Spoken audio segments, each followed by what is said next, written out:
Today I want to show you a purchase or bid I won on eBay for this Chubb patent lock. It's very heavy. It's gorgeous, I think. Has some slight flaws to it. It's missing a hinge pin here, which I could put another one in there. And it's missing the sliding dust cover on here, but it does come with the original key.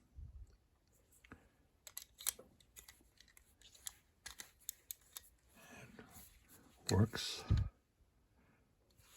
Shackles a little tight in there. And give you an idea how large it is, I'll give you the dimensions. It's 85 millimeters wide, 130 millimeters tall, and 30 millimeters thick here. In comparison, this is a Chubb Cruiser.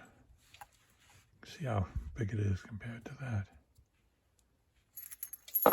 And this lock weighs in at a little over 2 pounds, or about 1.27 kilograms rather. And you can see the stamping on it very clearly, the patent number and the fish.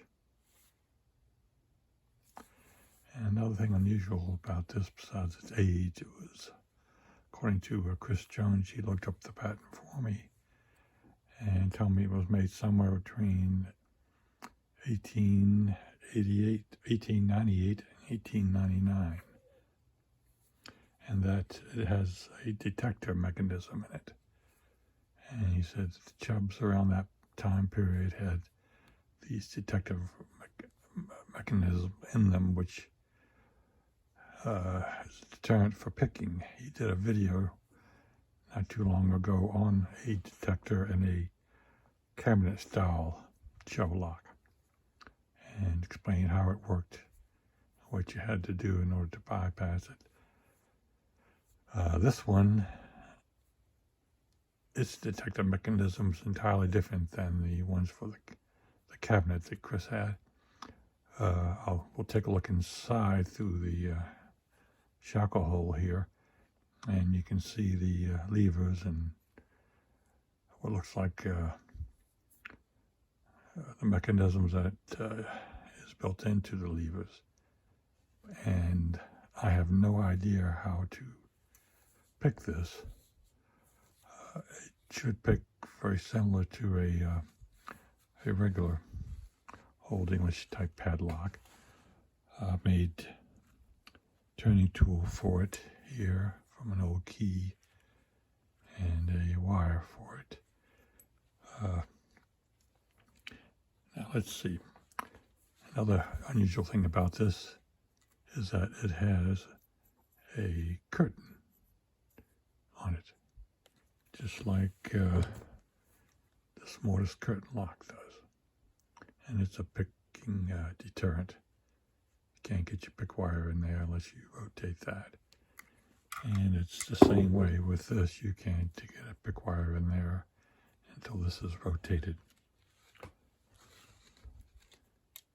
And put that in there, you can see it rotate. And the key, of course, rotates it. But the difference between the two, with this one, your turning tool has an upright that's very short, as you can see that. Goes in there, and it get it in there properly. There. It turns the curtain so you can take your pick wire, put it in there, and pick the levers. Now the bolt is right above here, and the slot in the bolt where the upright goes into is very close to the key. So the upright doesn't need to be very long. However, in this one, in the curtain lock, this upright is much too small. It turns the curtain, but it doesn't engage the bolt, as you can see that. In order to do that, I had to get a key and file it down and have one longer upright in it. And that one stuck in turn, engages the bolt. Let me lock this. And you can see it goes all the way up and it stops. And you have a place to pick your pick in. And supposedly pick it just like a normal lever lock. But I haven't really found that works, and I think it's due to the detector mechanism in there. So let's take a look at that.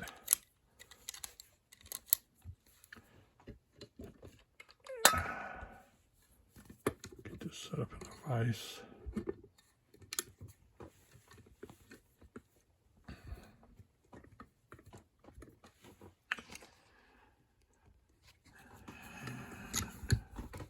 Open it. Let's zoom in here, and I'll add a light. And I need something to point with. I'll try this pick here.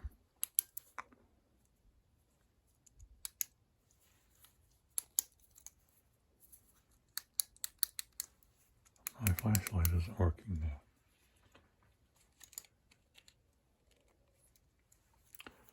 There we go. All right. Let's take a look in here. Let me move this up a little bit.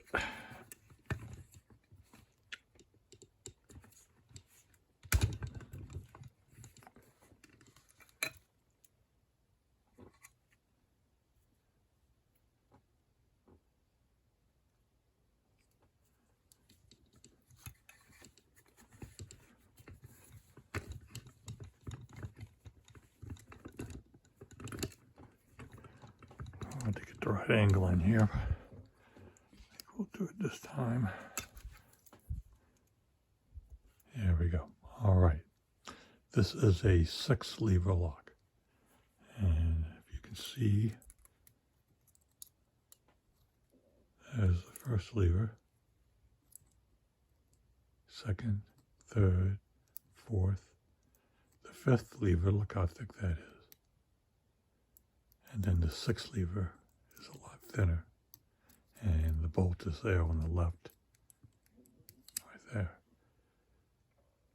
Now this first lever there is also thick, but you're seeing the top of it. And let's see if we can see it move.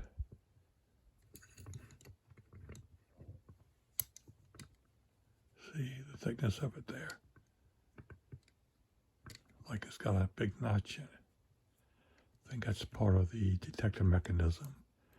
And I think that 5th lever there is also part of the detector mechanism. And when the key turns, you can see the bolt that holds the clasp and the shackle right there. Okay.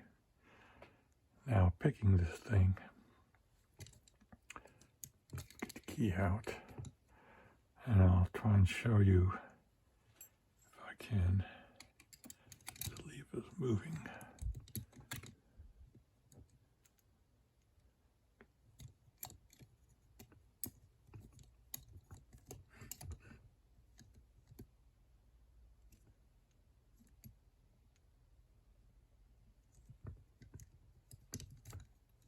I haven't got enough hands here.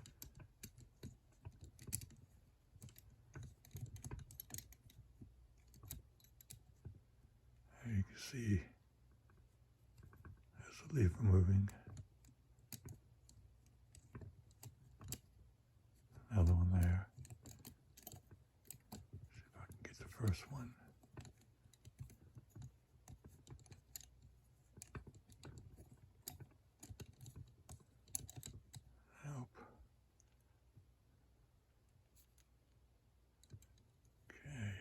we go. See that?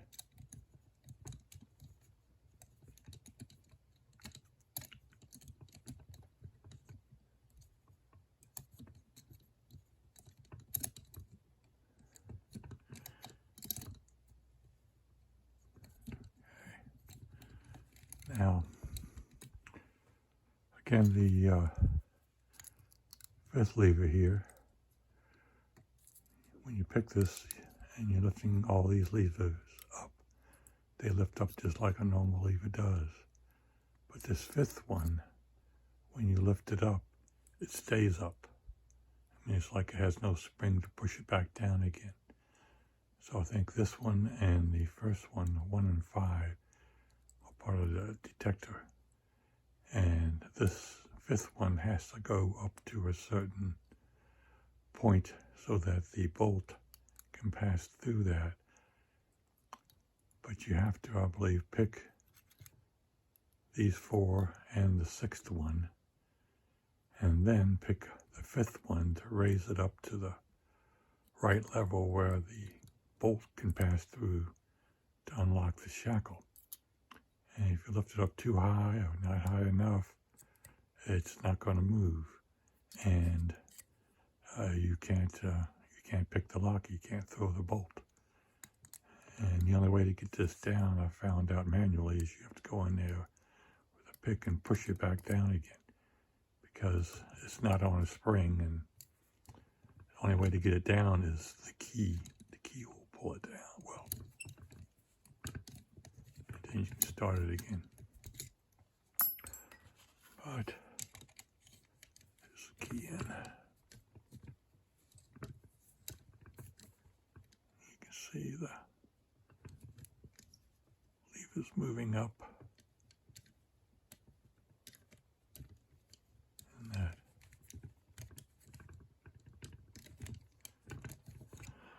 So it's extremely difficult, especially when you don't know what you're doing, to get these things to move. Let's come back out.